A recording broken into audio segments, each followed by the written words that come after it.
Abdominal binder, tummy belt ಅಥವಾ ಹೊಟ್ಟೆಗೆ ಬಟ್ಟೆ ಸುತ್ತುವಂತಹದ್ದು ಕುರಿತಾಗಿ ಎಷ್ಟೊಂದು ಡೌಟ್ಸ್ ಗಳಿರುತ್ತೆ. ಯಾವಾಗಿಂದ ಕಟ್ಟಬೇಕು, ಎಲ್ಲಿ ತನಕ ಕಟ್ಟಬೇಕು, ದಿನದ ಪೂರ್ತಿ ದಿನ ಕಟ್ಟಬೇಕಾ, ಇದರಿಂದ ಆಗುವಂತ ಉಪಯೋಗ ಏನು, ಏನು ಕಂಪಲ್ಸರಿ ಖಂಡಿತವಾಗ್ಲೂ ಕಟ್ಟಬೇಕಾ ಅನ್ನೋ ಒಂದು ಡೌಟ್ಸ್ ಅಥವಾ ಸಂದೇಹಗಳು ಇರುತ್ತೆ. ಆ ಕಾರಣಕ್ಕೆ ಈ ವಿಡಿಯೋನ ಮಾಡ್ತಾ ಇದ್ದೀನಿ. ಮೊದಲನೇದಾಗಿ ಬಟ್ಟೆಯನ್ನ ಸುತ್ತುವಂಥದ್ದನ್ನ ಅನಾದಿ ಕಾಲದಿಂದನೂ ಪ್ರಾಕ್ಟೀಸ್ ಮಾಡ್ಕೊಂಡು ಬಂದಿದ್ದಾರೆ. ಈಗ ನಮ್ಮ ತಾಯಂದಿರಾಗಿರ್ಬಹುದು, ಅವರ ತಾಯಂದಿರು, ನಮ್ಮ ಅಜ್ಜಿ ಮುತ್ತಜ್ಜಿಯರು ಅವರೆಲ್ಲರೂ ಮಾಡ್ಕೊಂಡ್ ಬಂದಿರುವಂತ ಒಂದು ಪ್ರಾಕ್ಟೀಸ್ ಇದು. ಇದನ್ನ ಯಾಕೆ ಮಾಡ್ತಾರೆ? ಈ ಬಟ್ಟೆ ಸುತ್ತುವುದರಿಂದ ಆಗುವಂತ ಉಪಯೋಗ ಏನು ಅಂತ ಹೇಳಿದ್ರೆ, ಫಸ್ಟ್ ನೋಡಿ, ಪ್ರೆಗ್ನೆನ್ಸಿಯಲ್ಲಿ ಮಗು 2.5 - 3.5 kg ಇರುತ್ತೆ. ಜೊತೆಗೆ ಮಗುವಿನ ಡೆವಲಪ್ಮೆಂಟ್ಗೆ ಸಹಾಯ ಮಾಡಿದಂತ ಪ್ಲಾಸೆಂಟಾ 500 ಗ್ರಾಮ್ಸ್ ಇರುತ್ತೆ, ಅದೊಂದು ಅರ್ಧ kg ಇರುತ್ತೆ. ಮತ್ತೆ ಮಗುವಿನ ಸುತ್ತ ನೀರು. ಇದಿಷ್ಟನು ಡೆಲಿವರಿ ಆದ್ಮೇಲೆ ಏನಾಗುತ್ತೆ, ಎಲ್ಲವೂ ಹೊರಗಡೆ ಬಂದ್ಬಿಡುತ್ತೆ. ಒಂದು ಖಾಲಿ ಅನ್ಸುತ್ತೆ, ಒಂದು ಎಂಪ್ಟಿ ಫೀಲಿಂಗ್ ಇರುತ್ತೆ ಆಫ್ಟರ್ ದ ಡೆಲಿವರಿ. ಈಗ ತಾಯಿ ಎದ್ದು ಓಡಾಡುವಾಗ ಏನಾಗುತ್ತೆ ಅಂತಂದ್ರೆ ಒಂದು ಇಂಬ್ಯಾಲೆನ್ಸ್ ಅನ್ಸುತ್ತೆ, ಗಟ್ಟಿ ಇಲ್ವೇನೋ ಅಂತ ಒಂದು ಫೀಲಿಂಗ್ ಇರುತ್ತೆ. ಸೊ ಆ ಕಾರಣಕ್ಕೆ ಬೆನ್ನಿಗೆ ಸಪೋರ್ಟ್ ಕೊಡೋದಿಕ್ಕೆ ಈ ರೀತಿಯಂತ ಒಂದು ಬಟ್ಟೆ ಸುತ್ತುವಂತಹ ಪ್ರಾಕ್ಟೀಸ್, ಅಥವಾ ಈಗ ರೀಸೆಂಟ್ ಆಗಿ ಬಂದಿರುವಂತಹ ಅಬ್ಡಾಮಿನಲ್ ಬೆಲ್ಟ್ ಅಥವಾ ಟಮ್ಮಿ ಬೆಲ್ಟ್ ಅನ್ನೋ ಒಂದು ಪ್ರಾಕ್ಟೀಸ್ ಬಂದಿದೆ. ಇದರಿಂದ ಉಪಯೋಗ ಇದೆಯಾ ಇಲ್ವಾ ಅಂತ ಕೇಳಿದ್ರೆ ಖಂಡಿತವಾಗ್ಲೂ ಉಪಯೋಗ ಇದೆ. ನಾನು ಹೇಳಿದ್ನಲ್ಲ, ಆ ಕಾರಣಕ್ಕೆ. ಈ ಕಾರಣಗಳಿಗೆ ನೀವು ಖಂಡಿತವಾಗ್ಲೂ ಬೇಕಾ ಅಂತ ಕೇಳಿದ್ರೆ ನೋಡಿ, ಅದು ನಿಮಗ್ ಬಿಟ್ಟಿದ್ದು. ನಿಮಗೆ ಕಂಫರ್ಟಬಲ್, ನೀವು ಒಂದ್ಸಲ ಟ್ರೈ ಮಾಡಿ, ಓಕೆ ಇದರಿಂದ ನಿಮ್ಗೆ ಉಪಯೋಗ ಆಗ್ತಿದೆ, ನಿಮಗೆ ಕಂಫರ್ಟಬಲ್ ಆಗಿದೆ ಅಂತಂದ್ರೆ ನೀವು ಕಂಟಿನ್ಯೂ ಮಾಡಬಹುದು. ಕೆಲವೊಬ್ಬರಿಗೆ ಆಗೋದಿಲ್ಲ, ನನ್ಗೆ ಅದ ಅವಶ್ಯಕತೆ ಇಲ್ಲ ಅಂತ ಅನ್ಸಿದ್ರೆ ಅದು ನಿಮಗ್ ಬಿಟ್ಟಿದ್ದು, ಕಟ್ಕೊಳ್ಳೋ ಅವಶ್ಯಕತೆ ಬೀಳೋದಿಲ್ಲ.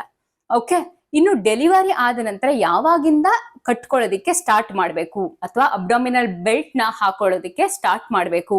ನಾರ್ಮಲ್ ಡೆಲಿವರಿ ಆದವರಿಗೆ ಈಗ ಅಬ್ಡಾಮಿನಲ್ಲೇ ಅಥವಾ ಹೊಟ್ಟೆಗೆ ಯಾವುದೇ ರೀತಿಯಂತ ಸ್ಟಿಚಸ್ ಇರೋದಿಲ್ಲ, ಕಟ್ಸ್ ಇರೋದಿಲ್ಲ. ಆ ಕಾರಣಕ್ಕೆ ನೀವು ಡೆಲಿವರಿ ಆದಂತ ಮೊದಲನೇ ದಿನ ಅಥವಾ ಅದರ ನೆಕ್ಸ್ಟ್ ಡೇ ಇಂದಾನೆ ನೀವು ಸ್ಟಾರ್ಟ್ ಮಾಡಬಹುದು. ಇನ್ನು ಸಿಸೇರಿಯನ್ ಡೆಲಿವರಿ ಆದಂತವರಿಗೆ ಕಟ್ಸ್ ಇರುತ್ತೆ. ಸೊ ಹಂಗಾಗಿ ಈ ಇನ್ಸಿಷನ್ ಹೀಲ್ ಆಗ್ಬೇಕು, ಗುಣ ಆಗ್ಬೇಕು. ಈ ಇನ್ಸಿಷನ್ ಮುಂಡು ಗುಣ ಆದ್ಮೇಲೆ ಮಾತ್ರ ನೀವು ಕಟ್ಕೊಳ್ಳೋದಕ್ಕೆ ಸಾಧ್ಯ. ಅಗೇನ್ ನೀವು ಸಿಸೇರಿಯನ್ ಆದಂತವ್ರು ನೀವು ನಿಮ್ಮ ಗಾಯವನ್ನ ನಿಮ್ಮ ಡಾಕ್ಟರ್ಗೆ ತೋರಿಸಿ, ಸರಿ ಆಯ್ತು ಗಾಯ ಗುಣ ಆಗ್ತಾ ಇದೆ, ಯಾವುದೇ ರೀತಿಯಂತ ತೊಂದರೆ ಇಲ್ಲ ಅನ್ನೋದಾದ್ರೆ ಮಾತ್ರ ಅವಾಗಿಂದ ಮಾತ್ರ ನೀವು ಅಬ್ಡಾಮಿನಲ್ ಬೆಲ್ಟ್ ನ ಅಥವಾ ಬಟ್ಟೆ ಸುತ್ತಕೊಳ್ಳೋದನ್ನ ನೀವು ಪ್ರಾರಂಭಿಸಬಹುದು.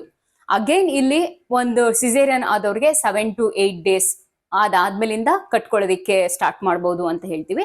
ಕೆಲವು ಕಡೆ ಆಫ್ಟರ್ 2 weeks ತನಕನಾದ್ರೂ ವೆಯ್ಟ್ ಮಾಡ್ಬೇಕು ಅಂತಾನು ಹೇಳ್ತಾರೆ. ಅದು ನಿಮ್ಮ ಪ್ರತಿಯೊಬ್ಬರ ಕಂಡೀಷನ್ ಮೇಲೆ ಮತ್ತೆ ನಿಮ್ಮ ಗಾಯ ಹೇಗಿದೆ ಅನ್ನೋದ್ರ ಮೇಲೆ ಡಿಪೆಂಡ್ ಆಗುತ್ತೆ. ಫೈನ್. ಇನ್ನು ದಿನದ ಯಾವ ಟೈಮಿನಲ್ಲಿ ಕಟ್ಕೋಬೇಕು? ದಿನದ 24 ತಾಸು ಕಟ್ಕೊಂಡಿರ್ಬೇಕಾ ಅಂತ ಕೇಳಿದ್ರೆ ನೋಡಿ, 24 ತಾಸು ನೀವು ಕಟ್ಕೊಳ್ಳೋದ್ರಿಂದ ಉಪಯೋಗ ಇಲ್ಲ. ನೀವು ಯಾವಾಗ ಓಡಾಡ್ತಿದ್ದೀರೋ, ಮನೆ ಕೆಲಸ ಮಾಡ್ತಾ ಇದ್ದೀರೋ ಅಥವಾ ಮಗುವಿಗೆ ಹಾಲು ಕುಡಿಸ್ತಿದ್ದೀರೋ ಆ ಟೈಮಲ್ಲೆಲ್ಲ ಕಟ್ಕೊಳ್ಳೋದ್ರಿಂದ ಏನಾಗುತ್ತೆ ಅಂದ್ರೆ ನಿಮ್ಗೊಂದು ಗಟ್ಟಿ ಫೀಲಿಂಗ್ ಅನ್ಸುತ್ತೆ, ಕೆಲವೊಬ್ಬರಿಗೆ ಕಾನ್ಫಿಡೆಂಟ್ ಅನ್ಸುತ್ತೆ. ಮತ್ತೆ ಮಗುಗ್ ಹಾಲು ಕುಡಿಸ್ಬೇಕಾದ್ರೂ ಕೆಲವೊಬ್ರು ಗೂನ ಮಾಡ್ಕೊಂಡ್ಬಿಡ್ತಾರೆ. ಇದನ್ನ ಬೆನ್ನಿನ ತುಂಬಾ ಗೂನ ಮಾಡ್ಕೊಳ್ಳೋದು ಅಥವಾ ಬಗ್ಗಿ ಕುಡ್ಸೋದ್ರಿಂದ ಪಾಸ್ಚರಲ್ ಪ್ರಾಬ್ಲಮ್ಸ್ ಇಂದ ಬೆನ್ನು ನೋವು ಕೂಡ ಬರೋ ಸಾಧ್ಯತೆಗಳಿರುತ್ತೆ.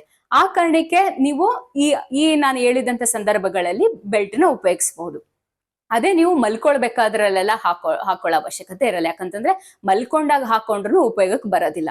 ಬಟ್ ಅದೇ ನೀವು ಇನ್ ಕೇಸ್ ನಿಮ್ಗೆ ಇದು 3rd ಪ್ರೆಗ್ನೆನ್ಸಿ ಆಗಿದ್ರೆ, ಟ್ವಿನ್ಸ್ ಬರ್ತ್ ಆಗಿದ್ರೆ, ಅಂತವ್ರಿಗೆ ಹೊಟ್ಟೆ ಇನ್ನೂ ಸಡಿಲ ಆಗಿರುತ್ತೆ, ಇನ್ನೂ ಲೂಸ್ ಆಗಿರುತ್ತೆ, ತುಂಬಾ ಜೋತ್ ಬಿದ್ದಂಗೆ ಅಥವಾ ಅಳ್ಳಾಡ್ದಂಗೆ ಆಗ್ತಿರುತ್ತೆ. ಅಂತವ್ರು ಬೇಕಂತಂದ್ರೆ ಮಲಗಿದ ಟೈಮಲ್ಲೂ ಕೆಲವೊಬ್ರು ಹೊರಳ್ದಾಗ ಅವ್ರ ಹೊಟ್ಟೆನೂ ಕೂಡ ಆ ಸೈಡ್ ಈ ಸೈಡ್ ಆದಂಗೆ ಆಗುತ್ತೆ, ಅಂತವ್ರು ಉಪಯೋಗಿಸಬಹುದು.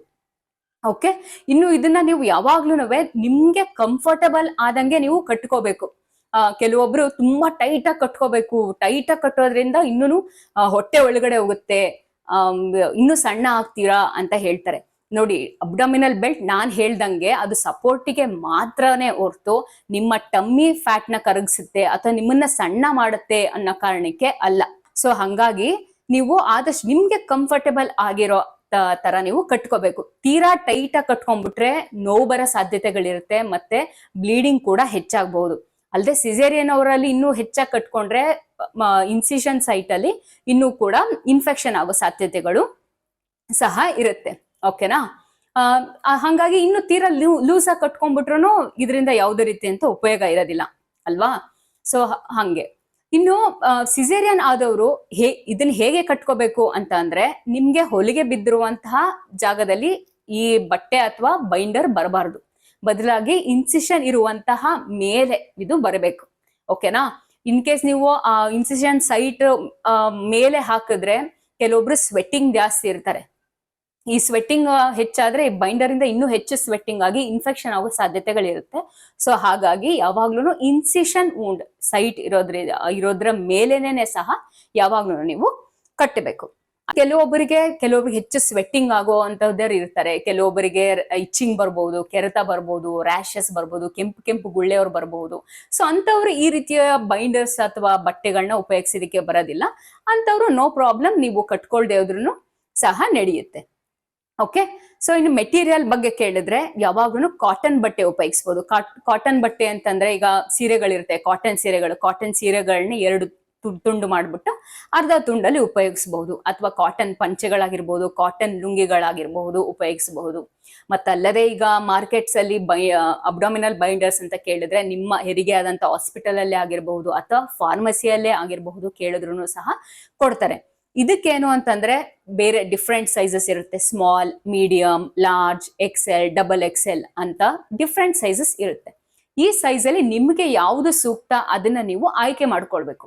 ಅದನ್ನ ಹೇಗೆ ಆಯ್ಕೆ ಮಾಡೋದು ಅಂತ ಅಂದ್ರೆ, ಹೊಕ್ಕಳು ಸುತ್ತ ಒಂದು ಮೆಷರಿಂಗ್ ಟೇಪ್ ಅಲ್ಲಿ ಎಷ್ಟು ಸೆಂಟಿಮೀಟರ್ ಇದೆ ಅಥವಾ ಎಷ್ಟು ಇಂಚಸ್ ಇದೆ ನಿಮ್ಮ ಹೊಟ್ಟೆಯ ಸುತ್ತಳತೆ ಅನ್ನೋದನ್ನ ನೋಡ್ಕೊಳ್ಳಿ. ಆ ಸೆಂಟಿಮೀಟರ್ ಅಥವಾ ಆ ಇಂಚಸ್ ನ ನೀವು ಫಾರ್ಮಸಿ ಅವ್ರಿಗೆ ಹೇಳಿದ್ರೆ ಅದಕ್ಕೆ ತಕ್ಕಂತೆ ನಿಮಗೆ ಸೂಕ್ತ ಆಗುವಂತಹ ಸೈಜ್ ನ ಕೊಡ್ತಾರೆ.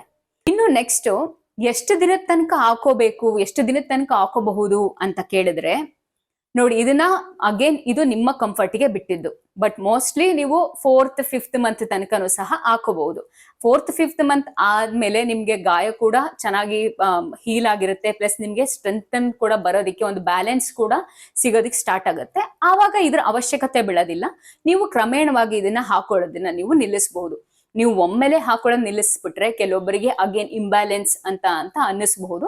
ಸೊ ಆ ಕಾರಣಕ್ಕೆ ಪ್ರತಿದಿನದಲ್ಲಿ ನೀವು ಹಾಕೊಳ್ಳುವಂತಹ ಡ್ಯೂರೇಷನ್, ಅವಧಿ ಏನಿದೆಯಲ್ಲ ಅದನ್ನ ಕ್ರಮೇಣವಾಗಿ ಕಮ್ಮಿ ಮಾಡ್ಕೊಳ್ತಾ ಬಂದು ನೀವು 4-5 ತಿಂಗಳು ಮುಗಿತಿದ್ದಂಗೆನೆ ಇದನ್ನ ಉಪಯೋಗಿಸೋದನ್ನ ನೀವು ಸ್ಟಾಪ್ ಮಾಡಬಹುದು. ಇನ್ನು ಕೆಲವೊಬ್ರು ಏನು ಅಂತಂದ್ರೆ, ಮೇಡಮ್ ನನಗೆ ಈಗ ಡೆಲಿವರಿ ಆಗಿ 5th ಮಂತ್ ಆಗಿದೆ, 6th ಮಂತ್ ಆಗಿದೆ, ಅಥವಾ ಡೆಲಿವರಿ ಆಗಿ 1 ವರ್ಷ ಆಗಿದೆ, ಇವಾಗ ನಾನು ಅಬ್ಡೋಮಿನಲ್ ಬೆಲ್ಟ್ ಉಪಯೋಗಿಸಬಹುದಾ ಅಂತ ಕೇಳ್ತಾರೆ. ನೋಡಿ, 5-6 ತಿಂಗಳಲ್ಲಿ ಉಪಯೋಗಿಸೋಂತ ಅವಶ್ಯಕತೆ ಇಲ್ಲ. ನಾನು ಹೇಳಿದ್ನಲ್ಲ, ಸ್ಟಾರ್ಟಿಂಗ್ ಡೇಸ್, ಡೆಲಿವರಿ ಆದಂತ ಸ್ಟಾರ್ಟಿಂಗ್ ಡೇಸ್ ಅಲ್ಲಿ ಇದನ್ನ ಹಾಕೊಳ್ಳೋದಿಕ್ಕೆ ಹೇಳ್ತೀವಿ. ಯಾಕಂತಂದ್ರೆ ಒಂದು ಸಪೋರ್ಟಿಗೆ ಅಂತ. ನೀವು ನಿಮ್ಮ ಅಬ್ಡೋಮನ್ ಸಣ್ಣ ಮಾಡೋದಿಕ್ಕೆ, ಹೊಟ್ಟೆ ಬೊಜ್ಜು ಬಂದಿದೆ ಅದನ್ನ ಸಣ್ಣ ಮಾಡ್ಬೇಕು, ಅಥವಾ ಸ್ವಲ್ಪ ಉಬ್ಬದಂಗಿದೆ ಅದನ್ನ ಸಣ್ಣ ಮಾಡ್ಬೇಕು ಅಂತ ಕೇಳಿದ್ರೆ ಆ ಕಾರಣಕ್ಕೆ ಉಪಯೋಗಿಸ್ತೀವಿ ಅನ್ನೋದಾದ್ರೆ ಇದು ಡೆಫಿನೆಟ್ಲಿ ಆ ಕಾರಣಕ್ಕೆ ಉಪಯೋಗ ಆಗಲ್ಲ. ಈಗ ನೀವೇ ನೋಡಿರೋ ಹಂಗೆ, ಈಗ ಬಟ್ಟೆ ಸುತ್ತಿರ್ತೀರಾ, ಆವಾಗ ಹೊಟ್ಟೆ ಒಳಗಡೆ ಹೋಗಿರುತ್ತೆ. ಬಟ್ ಅಗೇನ್ ಬಟ್ಟೆನ ತೆಗೆದಾಗ ಅಥವಾ ಬೈಂಡರ್ನ ಹೊರಗಡೆ ತೆಗೆದಾಗ ಹೊಟ್ಟೆ ಹೇಗಿತ್ತು ಹಂಗೇನೇನೆ ಹೊರಗಡೆ ಬರುತ್ತೆ ಅಲ್ವಾ? ಸೊ ಬದಲಾಗಿ ನೀವು ಈ ಇನ್ನೂ ಬೆಲ್ಲಿ ಫ್ಯಾಟ್ ಕರಗಿಸ್ಬೇಕು ಅಥವಾ ಅಬ್ಡಾಮಿನಲ್ ಮಸಲ್ಸ್ ಏನಿದೆ ಅದನ್ನ ಗಟ್ಟಿ ಮಾಡ್ಬೇಕು, ಒಂದು ಟೋನ್ಡ್ ಮಾಡ್ಬೇಕು ಅಂತ ಅನ್ನೋದಾದ್ರೆ ನೀವು ಸ್ಟಾರ್ಟಿಂಗ್ ಇಂದಾನೆ ಡೆಲಿವರಿ ಡೇ 2, ಡೇ 3 ಇಂದನೂ ಸಹ ನೀವು ಡೀಪ್ ಬ್ರೀದಿಂಗ್ ಎಕ್ಸರ್ಸೈಸಸ್ ನ ಸ್ಟಾರ್ಟ್ ಮಾಡಬಹುದು. ಡೀಪ್ ಬ್ರೀದಿಂಗ್ ಅಂತಂದ್ರೆ ದೀರ್ಘವಾಗಿ ಉಸಿರನ್ನ ಒಳಗಡೆ ತಗೊಂಡು ಹೊರಗಡೆ ಬಿಡುವಂತದ್ದು. ಈಗ ನೋಡಿ, ನೀವು ಉಸಿರನ್ನ ಒಳಗಡೆ ತಗೊಂಡಾಗ ನಮ್ಮ ಅಬ್ಡಾಮಿನಲ್ ಮಸಲ್ಸ್ ಏನಾಗುತ್ತೆ, ಅದು ಟೈಟ್ ಆಗುತ್ತೆ, ಗಟ್ಟಿ ಆಗುತ್ತೆ. ಈಗ ಉಸಿರನ್ನ ಹೀಗೆ ತಕೊಂಡು ಹಿಡಿಯೋದ್ರಿಂದ ಹೊಟ್ಟೆಯ ಮಸಲ್ಸ್ ಒಂದು ಗಟ್ಟಿಯಾದಂತೆ ಒಂದು ಸ್ಟ್ರೆಂಥನ್ ಆಗೋ ಫೀಲಿಂಗ್ ನಿಮಗೆ ಬರುತ್ತೆ ಅಲ್ವಾ? ಸೊ ಈ ರೀತಿಯಂತ ಒಂದು ಎಕ್ಸರ್ಸೈಸ್ ನ ನೀವು ಡೈಲಿ 2 or 3 ಒಂದು 5 to 10 minutes ಮಾಡೋದ್ರಿಂದ, ಡೆಲಿವರಿ ಆದ 2nd 3rd ಡೇ ಇಂದ ಮಾಡೋದ್ರಿಂದನೂ ನಿಮ್ಗೆ ಅಬ್ಡಮಿನಲ್ ಮಸಲ್ ಸ್ಟ್ರೆಂಥನ್ ಆಗೋದಿಕ್ಕೆ ಉಪಯೋಗ ಆಗುತ್ತೆ. ಅಲ್ಲದೆ ನಿಮ್ಗೆ ಯಾವಾಗ ನಾರ್ಮಲ್ ಡೆಲಿವರಿ ಆದವರು ಆದಷ್ಟು ಬೇಗ ಕೂಡ ಸಹ ಸ್ಟಾರ್ಟ್ ಮಾಡ್ಬೋದು. ನೀವು ಯಾವಾಗ ರೆಡಿ ಇದ್ದೀರಾ ಅನ್ಸುತ್ತೋ ಆವಾಗ ಎಕ್ಸರ್ಸೈಸಸ್ ನ ಸ್ಟಾರ್ಟ್ ಮಾಡಬಹುದು. ಇನ್ನು ಸಿಸೇರಿಯನ್ ಆದವರು 6 weeks ಆದ್ಮೇಲೆ, ಅಥವಾ ನಿಮ್ಗೆ ಯಾವಾಗ ನೀವು ರೆಡಿ ಇದ್ದೀರಾ ಅನ್ಸುತ್ತೆ ಅನ್ನೋದಾದ್ರೆ, ಯೂಶಲಿ ಒಂದು 6 weeks ಆದ್ಮೇಲೆ ಗಾಯ ಎಲ್ಲ ಗುಣ ಆಗಿರುತ್ತೆ. ಸೊ ಹಂಗಾಗಿ ನೀವು 2nd month ಆದ್ಮೇಲಿಂದನೂ ಎಕ್ಸರ್ಸೈಸಸ್ ಎಲ್ಲ ಸ್ಟಾರ್ಟ್ ಮಾಡಬಹುದು. ಬ್ಯಾಕ್ ಎಕ್ಸರ್ಸೈಸಸ್, ಅದು ಎಸ್ಪೆಷಲಿ ಯಾವುದು ಹೊಟ್ಟೆಯ ಮಸಲ್ಸ್ ಟಾರ್ಗೆಟೆಡ್ ಕೆಲವೊಂದು ಎಕ್ಸರ್ಸೈಸಸ್ ಇರುತ್ತಲ್ಲ, ಇದನ್ನ ನೀವು ಮಾಡೋದ್ರಿಂದನೂ ನಿಮ್ಮ ಅಬ್ಡಮಿನಲ್ ಮಸಲ್ಸ್ ಸ್ಟ್ರೆಂಥನ್ ಆಗುತ್ತೆ. ಜೊತೆಗೆ ನಿಮ್ಮ ಆಹಾರ ಪದ್ಧತಿನೂ ಸಹ ತುಂಬಾ ಮುಖ್ಯ ಆಗುತ್ತೆ. ನೀವು ಮೋರ್ ಆಫ್ ಪ್ರೋಟೀನ್ ಇಂಟೇಕ್ ಮಾಡೋದ್ರಿಂದ, ಹಣ್ಣು, ತರಕಾರಿ, ಮೊಳಕೆ ಕಾಳು ಮತ್ತೆ ಡ್ರೈ ಫ್ರೂಟ್ಸ್ ತಗೊಳ್ಳೋದ್ರಿಂದನೂ ಸಹ ನಿಮ್ಗೆ ಆದಷ್ಟು ಬೇಗ ಮಸಲ್ ರೀಜನರೇಷನ್ ಆಗಿ ನಿಮ್ಮ ಮಸಲ್ ಕೂಡ ಟೈಟ್ ಆಗೋದಕ್ಕೆ ಸಹಾಯಕಾರಿ ಆಗುತ್ತೆ. ಜೊತೆಗೆ ನಿಮ್ಗೆ ಕೊಟ್ಟಿರುವಂತಹ ಐರನ್ ಮತ್ತೆ ಕ್ಯಾಲ್ಸಿಯಂ ಮಾತ್ರನ ಮಿನಿಮಮ್ ಆಫ್ 3 to 6 months ನೀವು ಕಂಟಿನ್ಯೂ ಮಾಡಲೇಬೇಕು. ಓಕೆ, ಸೊ ಈ ಒಂದು ಮಾಹಿತಿ ನಿಮ್ಗೆ ಉಪಯೋಗ ಆಯ್ತು ಅಂತ ತಿಳ್ಕೊತೀನಿ. ಮುಂದಿನ ವಿಡಿಯೋದಲ್ಲಿ ಮತ್ತಷ್ಟು ಮಾಹಿತಿಗಳೊಂದಿಗೆ ಸಿಗೋಣ. Thank you.